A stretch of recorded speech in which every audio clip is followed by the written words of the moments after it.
India Legal presents Courts Roundup.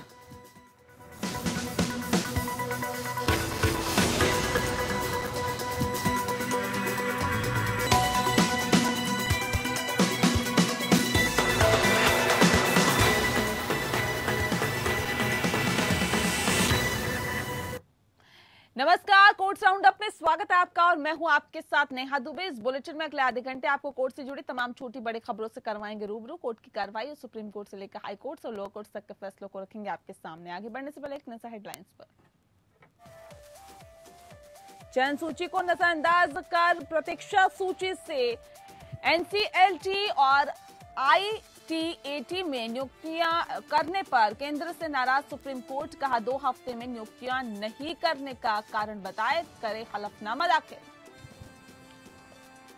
Calcutta high court ने पश्चिम बंगाल विधानसभा की PSC के अध्यक्ष के रूप में मुकुल रॉय की नियुक्ति को चुनौती देने वाली याचिका पर फैसला रखा सुरक्षित। याचिका में पूछा गया था कि क्या नियुक्ति है संवैधानिक परंपरा।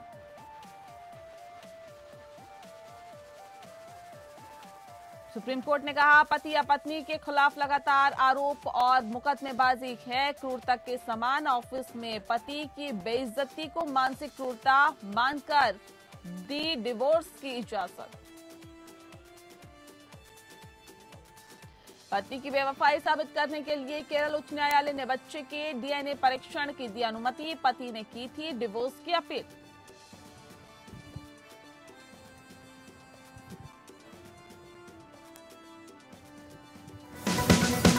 India Legal presents Courts Roundup.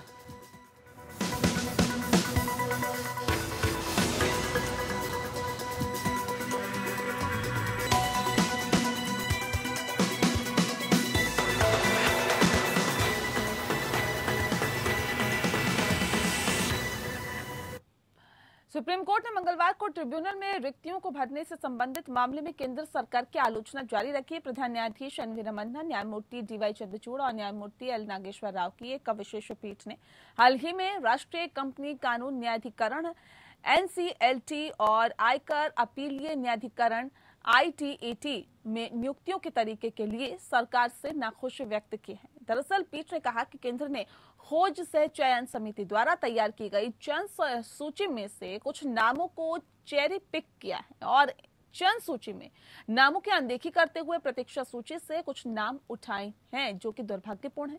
Court ने अटॉर्नी जनरल से सरकार द्वारा की गई नियुक्तियों पर विस्तृत हलफनामा दाखिल करने को कहा है, जिसमें सरकार को नियुक्तियों के चयन की प्रक्रिया और जिनका चुनाव नहीं किया गया उसके पीछे की वजह भी बताने को कहा गया है। कोर्ट ने कहा है कि आखिर सरकार बताए कि किस आधार पर सर्च और सिलेक्ट कमेटी की सिफारिशों की अनदेखी की गई।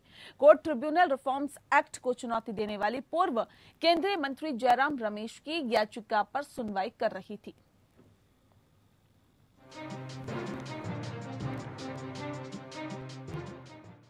देश भर के ट्रिब्यूनलों में रिक्तियों को भरने पर विवाद के बीच सुप्रीम कोर्ट ने केंद्र सरकार को फिर फटकार लगाई है। इस बार सुप्रीम कोर्ट ने सर्च कम सिलेक्शन कमेटी द्वारा अनुशंसित व्यक्तियों के बजाय ट्रिब्यूनल में वेट लिस्ट से लोगों को नियुक्त करने को लेकर सरकार की खिंचाई की। सुप्रीम कोर्ट ने केंद्र सरकार को न्यायाधिकरणों में 2 सप्ताह के भीतर नियुक्तियां करने को कहा है। साथ ही अनुशंसित सूची में शामिल व्यक्तियों को शामिल न कर पाने पर कारण देने को भी कहा है।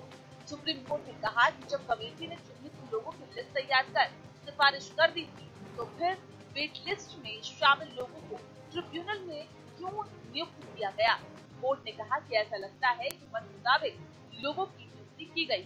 बहस के दौरान सीजीआई ने कहा कि 2 हफ्तों के बाद सभी लोगों की नियुक्ति पत्र के साथ वापस आइए और अगर किसी की नियुक्ति नहीं हुई है तो उसका कारण भी बताइए। सीजीआई ने कहा कि मैंने national company law tribunal NCLT की नियुक्ति देखी है, अधिक नामों की सिफारिशें की गई, लेकिन नियुक्तियों में चेरी पिकिंग की गई है। ये किस तरह का चयन है? आईटीएटी सदस्यों के साथ भी यही किया गया।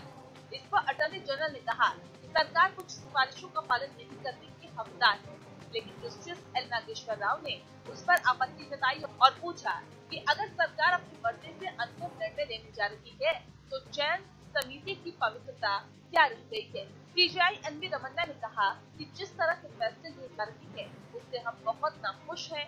उन्होंने कहा, मैं भी एनसीएलटी चयन समिति का हिस्सा हूँ। हमने 11 न्यायिक सदस्य और 10 तकनीकी सदस्य हमने फाइनल किए, लेकिन उनमें से केवल कुछ को सरकार द्वारा नियुक्त किया गया, बाकी प्रतीक्षा सूची में चले गए। सीजेआई ने कहा कि हमने इंटरव्यू लेने के लिए पूरे देश की यात्रा की, हमारा समय बर्बाद क्यों किया। उन्होंने कहा, हमने कोविड महामारी के बीच यात्रा की क्योंकि सरकार ने हमसे साक्षात्कार करने का विरोध किया था। ये बहुत दुर्भाग्यपूर्ण है।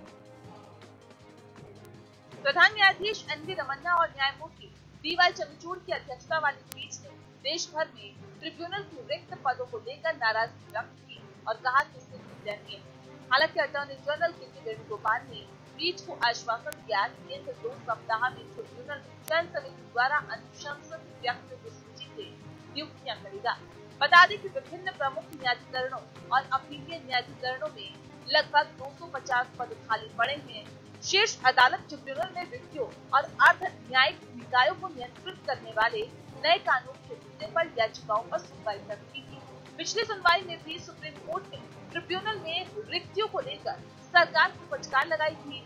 सीजेआई रमन्ना ने कहा था कि हमें लगता है कि सरकार को इस अदालत के लिए कोई सम्मान नहीं है। सीजेआई ने चेतावनी देते हुए कहा था कि आप हमारे धैर्य की परीक्षा ले रहे हैं। Bureau report. और चलिए ज्यादा जानकारी के लिए सीधे रुक करते हैं अपने संवाददाता विवेक सिंह चंदेल का। विवेक, आपसे जानना चाहेंगे चयन सूची को नजरअंदाज कर प्रतीक्षा सूची से एनसीएलटी और आईटीएटी में नियुक्तियां होने पर सुप्रीम कोर्ट ने और क्या कुछ स्टैंड लिया है, हमें तफसील से बताएं। दरअसल जो ट्रिब्यूनल्स में नियुक्तियों की बात है वो मामला खड़ा हुआ था उस वजह से कि जो ट्रिब्यूनल रिफॉर्म्स बिल जो आया है उसकी वजह से। अब हमें सबसे पहले इस मामले में ये जानना पड़ेगा कि ट्रिब्यूनल रिफॉर्म्स बिल है क्या। इस बिल में सबसे बड़ी बात ये है कि इस बिल की जो धारा 3(7) है उसके मुताबिक जो ट्रिब्यूनल से उनके अध्यक्ष और सिलेक्शन कमेटी की सिफारिशों की तैयारी की जाएगी, लेकिन जो सुप्रीम कोर्ट की तरफ से नाम दिए गए थे उसमें से केंद्र सरकार ने सिर्फ 3 नामों का ही चयन किया। तो इस पर सुप्रीम कोर्ट नाराज था। सुप्रीम कोर्ट का कहना था कि अगर सर्च सिलेक्शन कमेटी जो लोग उसका जाते हैं तो जो ये कवायद की जाती है, इस कवायद का मतलब क्या है, क्योंकि आपने सिर्फ 3 नामों का सिलेक्शन किया और उसके बाद आपने वेटिंग लिस्ट कर लिया, तो इसका कोई पर्पज नहीं रह जाता, क्योंकि ये जो बिल है ये खुद ऐसा कहता है, इसके बाद भी आप ऐसा नहीं कर रहे हैं। तो जो उनका ये कहना था कि अगर इन चीजों पे ध्यान नहीं दिया गया सरकार की तरफ से तो इस पर अवमानना की कार्रवाई किया जाना ही एक रास्ता बचता है जो कि हमें करना पड़ेगा। इतना ही नहीं, सुप्रीम कोर्ट ने ये भी कहा कि हमने वित्त मंत्रालय को बार बार इसके लिए चिट्ठी भी लिखी थी और ये कहा था कि जो इसके लिए जिम्मेदार अधिकारी हैं उनके ऊपर कार्रवाई की जाए, लेकिन क्या हम अब वित्त मंत्रालय जाएंगे और वहां के अधिकारियों को वित्त मंत्रालय से कहेंगे कि आप उनको ऐसा कीजिए, जो संभव नहीं है। तो हमारे एक विकल्प यही बचता है कि हम अब अवमानना की कार्रवाई करें। तो जो सुप्रीम कोर्ट का सीधा सीधा कहना है कि जो हम नाम देते हैं उनमें सिलेक्शन नहीं किया जाता है। तो इस पे जो एजी थे उन्होंने कहा कि हमारे पास कुछ शक्तियां हैं कि अगर जो हमारे पास माफ कीजिएगा जी, हमारे पास जो नाम आते हम सिलेक्शन करें या उनको सिलेक्शन ना करें, लेकिन सुप्रीम कोर्ट की टिप्पणी के बाद उन्होंने कहा कि हमें 2 हफ्ते का समय दिया जाए, इस मामले में हम एक विस्तृत हलफनामा दाखिल करेंगे जिसमें ये आपको ये बताएंगे कि आखिर ये चीजें क्यों हुई और किस वजह से हो पाई। तो सुप्रीम कोर्ट का कड़ा रुख साफ साफ इस बात पे था कि बिल बनाया जाता है, अपॉइंटमेंट की बात की जाती है, लेकिन आज जो सुप्रीम कोर्ट में सेंटर ने एक अपना एफिडेविट भी फाइल किया था जिसमें उन्होंने कहा था कि अभी तक 2020 के बाद से हमने लगभग 84 नियुक्तियां की हैं। बहुत शुक्रिया आपका विवेक, तमाम जानकारी हम तक पहुंचाने के लिए। वहीं सुप्रीम कोर्ट ने कहा कि घटना के दिन केवल झगड़ा होना भारतीय दंड संहिता की धारा 306 के तहत आत्महत्या के लिए उकसाने के अपराध को आकर्षित नहीं कर सकता। जस्टिस AMR शाह और जस्टिस अनिरुद्ध बोस की पीठ ने दोहराया कि घटना के करीब आरोपी की ओर से किसी उकसावे की कार्रवाई के बिना केवल उत्पीड़न जिसके कारण आत्महत्या हुई। धारा 306 के तहत अपराध नहीं माना जाएगा। अभियोजन का मामला इस प्रकार था कि कुछ झगड़े के बाद आरोपी और उसकी पत्नी दोनों ने कीटनाशक का सेवन कर लिया। आरोपी तो बच गया, लेकिन उसकी पत्नी की मौत हो गई। मृतक के भाई की शिकायत के बाद आरोपी के खिलाफ आईपीसी की धारा 306 के तहत आरोप पत्र दायर किया गया। ट्रायल कोर्ट ने उसे आईपीसी की धारा 306 के तहत दोषी ठहराया और 7 साल की सश्रम कारावास और 2,500 रुपए जुर्माने की सजा दी है। और ऐसे में बता दें आपको कि साथ ही उसे तमिलनाडु महिला उत्पीड़न निषेध अधिनियम की धारा 4B का भी दोषी पाया गया, जिसके तहत उसे 3 साल के सश्रम कारावास और 2,500 रुपए के जुर्माने की सजा दी गई। मद्रास उच्च न्यायालय ने भी सजा को बरकरार रखा। सुप्रीम कोर्ट में दायर अपील में अदालत ने कहा कि आरोपी और मृतक के बीच 25 साल से पहले विवाह हुआ था और इसीलिए साक्ष्य अधिनियम की धारा 113A के तहत अनुमान नहीं लगाया जाएगा। अदालत ने कहा कि किसी व्यक्ति द्वारा उकसाना तब होता है जब कोई व्यक्ति दूसरे को कुछ करने के लिए उकसाता है, और उकसाने का अनुमान वहां लगाया जा सकता है जहां पर आरोपी ने अपने कृत्यों या चूक से ऐसी परिस्थितियां पैदा कर दी। मृतक के पास आत्महत्या करने के अलावा कोई और विकल्प नहीं बचा था। सुप्रीम कोर्ट ने तलाक के एक मामले में सुनवाई करते हुए अहम टिप्पणी की है। कोर्ट ने कहा है कि कार्यस्थल पर पत्नी की बेइज्जती करना मानसिक क्रूरता है और ऐसे में ऐसा करना तलाक का आधार हो सकता है। जस्टिस संजय किशन कौल और जस्टिस ऋषिकेश रॉय की खंडपीठ में तमिलनाडु के का जोड़े की सुनवाई हो रही थी। तभी पति ने कहा कि उन दोनों की शादी वर्ष 2002 में हुई थी। हालांकि पत्नी को ये लगता था कि शादी के लिए पेरेंट ने उसकी सहमति नहीं ली, इसीलिए वे शादी के तुरंत बाद मंडप से उठकर चली गई थी। पति ने कहा था कि शादी के कुछ महीने बाद पत्नी ने उसके खिलाफ कई मामले दर्ज करवाए, उसके ऑफिस में भी कई पत्र भेजकर कार्रवाई की मांग की। इसके बाद पति ने पत्नी से तलाक की मांग की। ट्रायल कोर्ट से पहले पति को तलाक मिल गया। इसके बाद पत्नी ने हाई कोर्ट में याचिका दायर की और कहा कि तलाक की डिक्री देने के अधिकार क्षेत्र में कमी थी, वहां पर तलाक खारिज कर दिया गया और मामला सुप्रीम कोर्ट में पहुंच गया। दोनों पक्षों की बात सुनने के बाद खंडपीठ ने कहा कि ऐसा लगता है कि शादी शुरुआती दौर में ही समाप्त हो गई थी। दोनों पक्षों की ओर से समाधान खोजने का प्रयास सफल नहीं हुआ और ऐसे में कोर्ट ने कहा कि पति या फिर पत्नी के खिलाफ लगातार आरोप मुकदमेबाजी क्रूरता के समान है और ये तलाक का आधार होगा।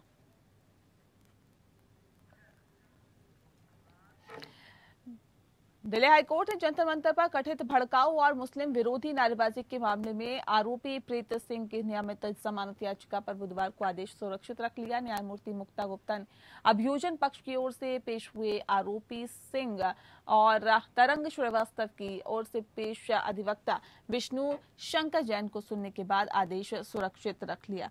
बताया ये भी जा रहा है कि Preet Singh save India foundation का अध्यक्ष है और उस पर कार्यक्रम का सह आयोजक होने का आरोप लगा हुआ है, जहां पर भड़काऊ नारे लगाए गए। 27 अगस्त को एक सत्र न्यायालय ने सिंह की जमानत खारिज कर दी थी और बताया भी जाता है कि न्यायालय ने कहा था कि आरोपी को अन्य सहयोगियों के साथ भड़काऊ भाषण में सक्रिय रूप से भाग लेते हुए स्पष्ट रूप से देखा गया था। सुनवाई के दौरान जैन ने अदालत के समक्ष प्रस्तुत किया कि एक शत्रुतापूर्ण दृष्टिकोण भले ही वह चरम पर हो, आईपीसी की धारा 153A को आकर्षित नहीं कर सकता जब तक कि विभिन्न धार्मिक समूहों के बीच दुश्मनी को बढ़ावा नहीं दिया जाता। अभियोजन पक्ष ने इस तर्क का खंडन करते हुए कहा कि कार्यक्रम हिंदू राष्ट्र की मांग के उद्देश्य से आयोजित किया गया था। जैन ने यह भी अवगत कराया कि कोर्ट ने कहा कि बिना अनुमति के बैठक आयोजित करने पर पुलिस की आपत्ति के बाद लोग तितर बितर हो गए थे। जैन ने प्रस्तुत किया कि पूरे सम्मान के साथ अगर माय लेडीशिप ये मानती है कि लोकतांत्रिक व्यवस्था में हिंदू राष्ट्र की मांग धारा 153A आईपीसी के दायरे में आती है तो मैं अपनी जमानत अर्जी पर दबाव नहीं डालूंगा। अभियोजन द्वारा दायर की गई स्टेटस रिपोर्ट पर भरोसा करते हुए जैन ने प्रस्तुत किया कि ये भी एक दावे को नहीं दर्शाता कि प्रीत सिंह ने इस मामले में कथित रूप से कोई भी अपराध किया। उन्होंने कहा कि याचिकाकर्ता उस कार्यक्रम में मौजूद नहीं था जब कथित नारेबाजी हुई थी। अटॉर्नी जनरल के वेणुगोपाल ने अजीत भारती द्वारा अपलोड किए गए यूट्यूब वीडियो के लिए उनके खिलाफ अदालत की आपराधिक अवमानना मामला शुरू करने की मंजूरी दे दी है, जिसमें भारत के सर्वोच्च न्यायालय के खिलाफ अपमानजनक आरोप है। अदालत की अवमानना अधिनियम की धारा 15 के तहत सहमति एक वकील कृतिका सिंह द्वारा भेजे गए पत्र पर दी गई थी। बता दें आपको कि वेणुगोपाल ने सिंह को भेजे अपने पत्र में कहा कि मैंने पाया कि वीडियो की सामग्री जिसे 1.7 लाख दर्शकों ने देखा भारत के सर्वोच्च न्यायालय और न्यायपालिका के लिए अपमानजनक है, स्थूल और अत्यधिक अपमानजनक है। इस बात को कहा गया। पत्र में यह भी कहा गया कि इसमें कोई संदेह नहीं है कि विचाराधीन बयान जनता की नजर में अदालत के अधिकार को कम करेगा और न्याय प्रशासन में बाधा डालेगा। साथ ही न्यायालय अवमानना अधिनियम की धारा 15 के अनुसार सर्वोच्च न्यायालय द्वारा किसी निजी व्यक्ति द्वारा दायर आपराधिक अवमानना याचिका पर सुनवाई करने से पहले अटॉर्नी जनरल की सहमति आवश्यक है। सिंह ने 1 जुलाई 2021 को मंजूरी के अपने अनुरोध में कहा था कि भारतीय का वीडियो बड़े पैमाने पर जनता को गुमराह करेगा और न्यायिक प्रणाली की एक मजबूत नकारात्मक छवि छोड़ देगा। वेणुगोपाल ने ये कहते हुए सहमति व्यक्त की कि भारतीय का वीडियो सर्वोच्च न्यायालय के अधिकार को कम करेगा और न्यायालय के अवमानना क्षेत्राधिकार को आकर्षित करेगा।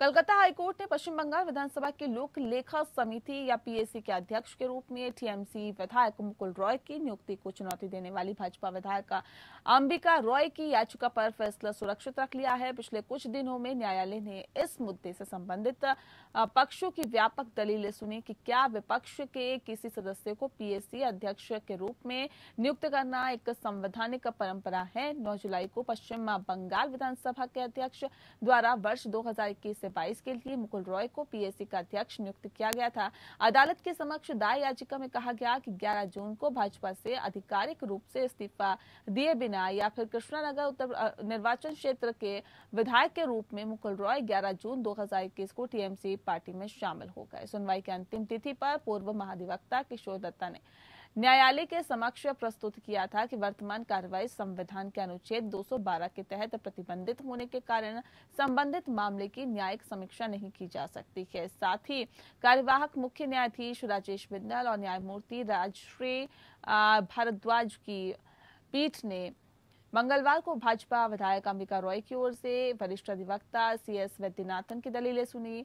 वरिष्ठ वकील ने प्रस्तुत किया कि प्रतिवादियों ने इस तर्क से संबंधित कोई प्रस्तुतिकरण नहीं दिया कि विधानसभा के अध्यक्ष ने मुकुल रॉय को पीएसी अध्यक्ष के रूप में इस धारणा के तहत नियुक्त किया था कि वह भाजपा के सदस्य हैं। याचिकाकर्ताओं द्वारा दिए गए इस तर्क का खंडन करते हुए विधायी कार्यवाही के साथ ही संबंधित मामलों को संविधान के अनुच्छेद 212 के तहत न्यायिक जांच से रोक दिया गया। वरिष्ठ वकील ने राजा रामपाल बना माननीय अध्यक्ष के सुप्रीम कोर्ट के फैसले पर भरोसा किया। विधायी कार्रवाई की इस प्रकृति के न्यायिक समीक्षा के तहत लाया जा सकता है। केरल हाईकोर्ट ने एक पुरुष की अपील को अनुमति दी जिसमें उसने अपनी पत्नी पर लगाए गए व्यभिचार के आरोपों को साबित करने के लिए दोनों के विवाह से पैदा हुए बच्चे का डीएनए टेस्ट कराने की मांग की थी। कोर्ट ने यह भी आदेश पुरुष की ओर से शुरू की गई तलाक की कार्रवाई के तहत किया है। साथ ही आपको बता दें कि खंडपीठ इस प्रश्न पर विचार कर रही थी कि पक्ष सारणी में न होते हुए भी तलाक की कार्रवाई में पत्नी पर पति की ओर से लगाए गए व्यभिचार के आरोप को साबित करने के लिए एक बच्चे के डीएनए टेस्ट की अनुमति दी जा सकती है। अदालत ने कहा कि ऐसा निर्देश तभी जारी किया जा सकता है जब डीएनए जांच कराने वाले व्यक्ति ने प्रथम दृष्टया अपने दावों का समर्थन करने के लिए कड़ा रुख अपनाया हो। याचिकाकर्ता पति ने फैमिली कोर्ट का दरवाजा खटखटाकर क्रूरता परित्याग और व्यभिचार के आधार पर शादी को भंग करने और क्रमशः पैसे और सोने के गहने की वसूली के लिए याचिका दायर की थी। प्रतिवादी पत्नी ने भी पैसे और गहनों की वसूली के लिए फैमिली कोर्ट का दरवाजा खटखटाया था। इसीलिए इस मामले में संयुक्त सुनवाई का आदेश दिया गया था। याचिकाकर्ता का मुख्य आरोप था कि उसकी पत्नी का बहन के पति के साथ शारीरिक संबंध है और उससे पैदा हुआ बच्चा उन्हीं का है। अपनी पत्नी की बेवफाई साबित करने के लिए याचिकाकर्ता ने आपको बता दें कि याचिकाकर्ता ने बेटे और खुद का डीएनए टेस्ट कराने की मांग की है। साथ ही साथ बताया भी जा रहा है कि ट्रायल कोर्ट ने इस आधार पर आवेदन को खारिज कर दिया कि बच्चा याचिका का एक आवश्यक पक्ष है और पक्ष सरणी में बच्चे के बिना उसका पितृत्व और वैधता निर्धारित नहीं की जा सकती। याचिकाकर्ता के बाद में एक आवेदन दायर किया, लेकिन निचली अदालत ने उसे दाखिल करने में देरी का हवाला देते हुए खारिज कर दिया। इसीलिए याचिकाकर्ता ने इस तरह की राहत की मांग करते हुए हाईकोर्ट का दरवाजा खटखटाया। पंजाब और हरियाणा उच्च न्यायालय ने पंजाबी गायक गुरदास मान के खिलाफ दर्ज धार्मिक भावनाओं को आहत करने के एक मामले में गिरफ्तारी पर अंतरिम रोक लगा दी है। न्यायमूर्ति अवनीश झिंगर ने तर्क दिया, चूंकि मान एक प्रसिद्ध गायक थे इसलिए वह ऐसा व्यक्ति नहीं था जो फरार हो और छिप सके। इसके अलावा कोई वसूली की आवश्यकता नहीं थी, इसीलिए कोर्ट ने गिरफ्तारी पर रोक लगाना उचित समझा। एकल न्यायाधीश ये भी कहा गया कि इस मुद्दे पर क्या मान द्वारा इस्तेमाल किए गए शब्द जानबूझकर या दुर्भावनापूर्ण थे जैसे कि आवश्यक है। भारतीय दंड संहिता की धारा 295A जांच के माध्यम से तय की जाएगी। यह मुद्दा एक प्रदर्शन के दौरान सिख समुदाय की धार्मिक भावनाओं को आहत करने के लिए गायक के खिलाफ दर्ज प्राथमिकी से उत्पन्न हुआ था। बताया भी जा रहा है कि मान ने शुरू में ही अग्रिम जमानत के लिए सत्र न्यायालय का दरवाजा खटखटाया था। हालांकि उनकी याचिका को इस आधार पर खारिज कर दिया गया था कि अपराध एक गंभीर प्रकृति का है और इसमें किसी भी तरह की नरमी की जरूरत नहीं है। ये भी कहा गया था कि अगर जमानत दी जाती है तो इससे लोगों का असंतोष बढ़ेगा और पंजाब राज्य का शांतिपूर्ण माहौल खराब होगा। याचिका खारिज होने पर मान ने हाईकोर्ट का रुख किया। ये तर्क दिया गया कि प्राथमिकी का केवल अवलोकन करने से पता चलता है कि धारा 295A के तहत मान और अन्य के खिलाफ कोई अपराध नहीं बनाया जा सकता, क्योंकि प्रावधान के तहत दायित्व को मजबूत करने के लिए जानबूझकर और दुर्भावनापूर्ण इरादे आवश्यक है। दरअसल इसके अलावा ये तर्क दिया गया कि मान धर्म से सिख थे और ऐसे में सभी सिख गुरुओं और प्रथाओं के उत्साही भक्त थे, इसीलिए वे सिख समुदाय की भावनाओं को ठेस नहीं पहुंचा सकते थे। दलीलों के आलोक में उच्च न्यायालय ने मान के हिरासत को बढ़ाने का कोई आवश्यकता नहीं पाई।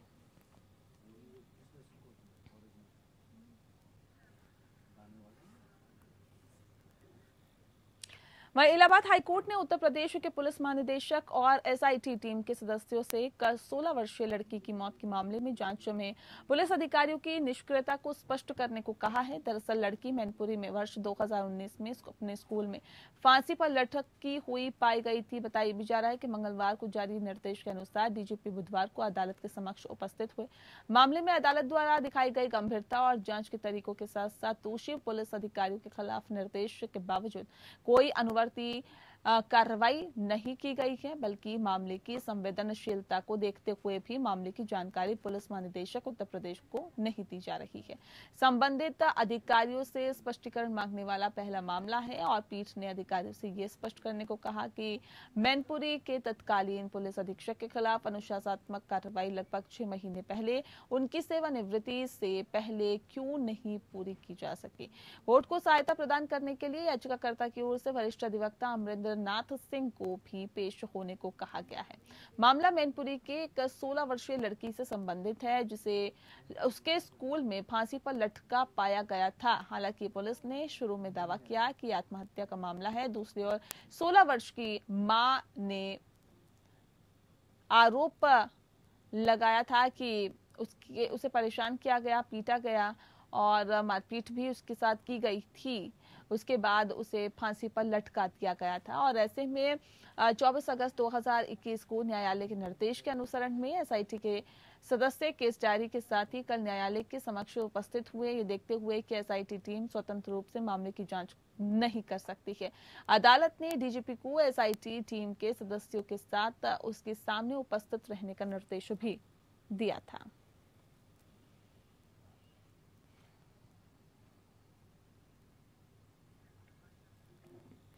और चले इसी के साथ कोर्ट्स राउंड अप में इतना ही। मुझे दीजिए इजाजत। नमस्कार।